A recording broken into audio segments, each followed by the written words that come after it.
యేసుక్రీస్తు నామంలో మీ అందరికీ హృదయపూర్వక వందనాలు తెలియపరుస్తూ ఈ యొక్క ఆత్మీయ ఆహారం అనే ఈ యొక్క కార్యక్రమానికి మిమ్మల్ని ప్రేమపూర్వకంగా ఆహ్వానిస్తూ ఉన్నాను.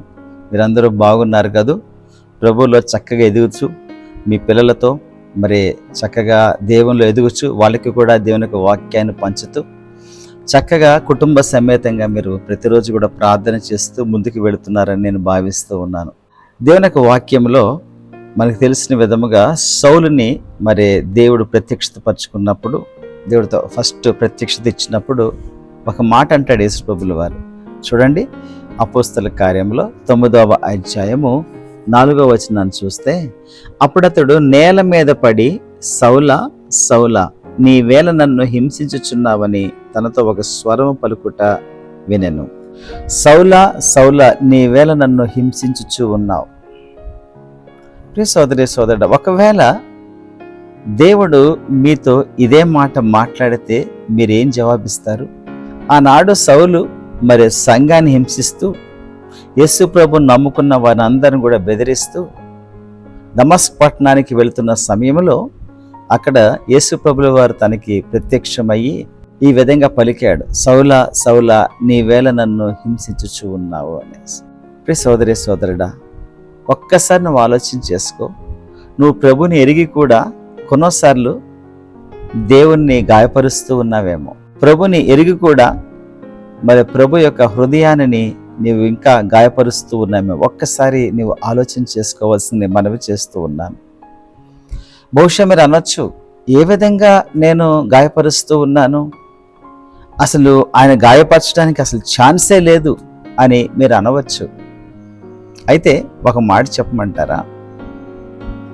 నీవు ఈ ఉదయకాలమున నువ్వు లేచి దేవునితో నువ్వు మాట్లాడకపోతే ఆయన గాయపరిచినట్లు కాదా?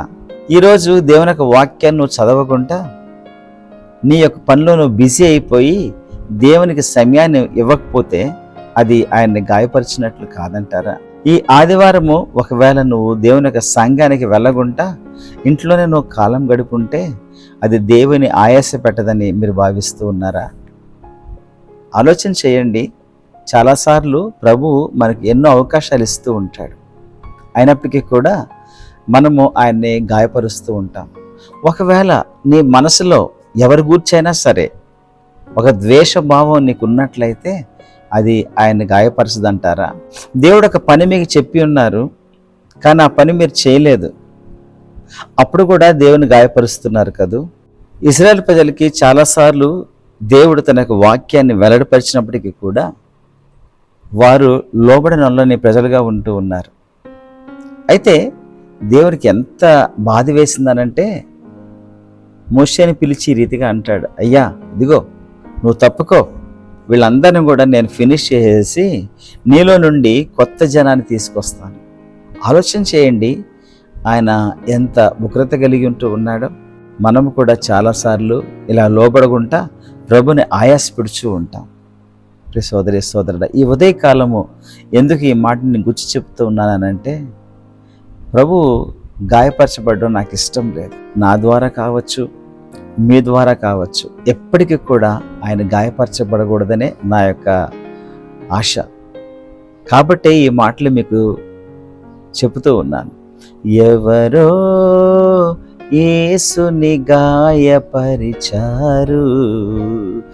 ఎవరో కృపను త్రోసివేశారు, నీవేనా అది నీవేనా నీవేనా? ప్రియ సోదరి సోదరుడా, ఎప్పుడు మనము దేవుని మనం గాయపరచకూడదు. ఆయన ఎప్పుడు సంతోషపెట్టేటువంటి వారంగా ఉండాలి. కాబట్టి యేసు ప్రభువుల వారు అంటారు, నా తండ్రి నన్ను ఎప్పుడు విడిచిపోడు. ఎందుకో తెలుసా? ఆయనకి ఇష్టమైన కార్యాలు నేను ఎల్లప్పుడూ చేస్తాను కాబట్టి నన్ను విడిచిపోడను. ఎల్లప్పుడూ ఆయనకి ఇష్టమైన రీతిలో మనం ప్రవర్తిద్దామా? ప్రతిరోజు కూడా దేవుని యొక్క వాక్యం చదివి ఆయన సంతోషపడదామా? ఆయనతో ముచ్చటిచ్చి ప్రభుని మనము నిజంగా సంతోషపడదాం. అంతేకాదు, ఆదివారమున దేవుని యొక్క మందిరానికి వెళ్ళి ఆయన స్తుతించి ప్రభుని మనం మహింపరిచేటువంటి వారుగా ఉండాలి. కాబట్టి పౌలు ఈ రీతిగా అన్నారు, ఏమని తెలుసా?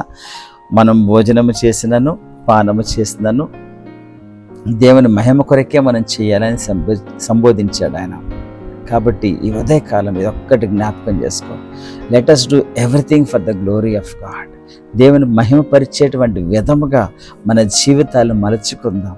ఆయనకి ఇష్టమైన రీతిలో మన జీవితం నడిపించుకుందాం. ఒకటి జ్ఞాపకం చేసుకో, డెసిషన్ తీసుకునేటప్పుడు మాత్రము నీ డెసిషన్కి ఆయన మనం తీసుకున్న డెసిషన్లో ఆయన జోలికి రాడు.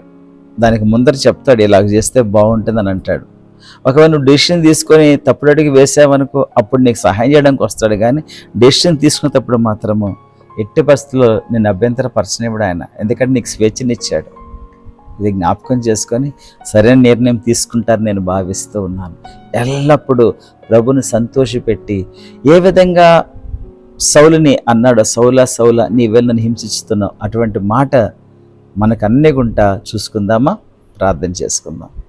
ప్రేమగల మా దేవ, కృపగల మా రక్షక, మీకు వందనాలు స్తోత్రాలు చెల్లించుకుంటూ ఉన్నాం. ఈ ఉదయకాలంలో ఈ రీతిగా మీరు మాతో మాట్లాడిన విధానాన్ని బట్టి మీకు వందనాలు అయ్యా. నిజమే, చాలాసార్లు ప్రార్థన చేసుకోకుండా మిమ్మల్ని ఆయాసపడుచు ఉన్నాం నాయన. వాక్యము చదవకుండా నాయన మిమ్మల్ని ఎంతగానో ప్రభువా యేసయ్య గాయపరచబడుచు ఉన్నారు మీరు నాయన. అలా కాకుండా నాయన మేము చక్కగా మిమ్మల్ని ఎల్లప్పుడూ సంతోషపెట్టేటువంటి బిడ్డలముగా మేము ఉండడానికి ప్రభువా తీర్మానం చేసుకుంటూ ఉన్నాం. ప్రభువా మాకు సహాయం చేయండి. పరిశుద్ధాత్మ దేవ మాలో ఉండి మీరు నడిపించండి. మీ మేలులతో మమ్మల్ని తృప్తిపరచండి. ప్రభువా స్కూల్కి వెళుతున్న మా యొక్క చిన్న బిడ్డలను జ్ఞాపకం చేసుకొని ప్రభువా వారిని దీవించండి, ఆశీర్వదించండి. స్కూల్స్ రీఓపెన్ అవుతూ ఉండగా ప్రభువా నాయన వారిని మీ జ్ఞానముతో, మీ ఆత్మతో ప్రభు, మీ సన్నిధితో, మీ ప్రసన్నతతో నింపండి ప్రభువా. ఆయన ఆర్థికంగా ఇబ్బంది పడేటువంటి వ్యక్తులను మీరు గుర్తించిన ఆయన మీ యొక్క ఐశ్వర్యం చెప్పిన ప్రతి అవసరం తీర్చేటువంటి కృపను వారికి అందరికీ దయచేయండి ప్రభువా. అనారోగ్యంగా ఉన్న వారిని కూడా మీ గాయపడిన హస్తాలతో ముట్టి మీ స్వస్థత చేకూర్చండి నాన్న. మీ విలువైన రక్తంతో మరొకసారి మమ్మల్ని అందరినీ కడిగి పవిత్రపరిచి మీ యొక్క పరిశుద్ధతో మమ్మల్ని నింపవలసింది వేడుకుంటూ, ఈ దిన ఆశీర్వాదాలతో మమ్మల్ని అందరినీ ప్రభువా దీవించవలసింది మనవి చేసుకుంటూ యేసుక్రీస్తు నామములో అడిగి వేడుచు ఉన్నాము తండ్రి, ఆమేన్. సోదరి సోదరుడా, ఈ యొక్క కార్యక్రమం వల్ల మీరు బలపరచబడుతున్నారని నేను భావిస్తూ ఉన్నాను. ఒకవేళ అది నిజమైతే ఇతరులకు కూడా మీరు షేర్ చేయవలసిందిగా మనవి చేసుకుంటూ ఉన్నాను. ఒకసారి మీరు ఒకవేళ సబ్స్క్రైబ్ చేసుకోకపోతే please subscribe. Thank you. God bless you all.